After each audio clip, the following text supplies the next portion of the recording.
for life, and thank you so much for tuning in. I'm here to update you of what's going to happen on Generation The Legacy from the 9th to the 13th of June 2025 on Monday. The twins have an urgent talk about what to do next. The interns are shocked by Tando's bitterness. Pele is furious when Mbega pulls rank on Tuesday. Jack feels like a new man. Kamogelo is suspicious of his family's behavior. Samgelo realizes Yester pulled a fast one on him on Wednesday. Kia's world starts to unravel.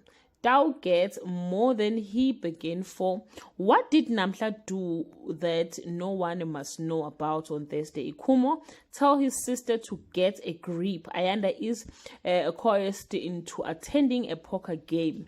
Mbeka sleeps up, giving Pele a gap on Friday. Jack doesn't like his hand being forced. Kamogelo is not coping with what he found out.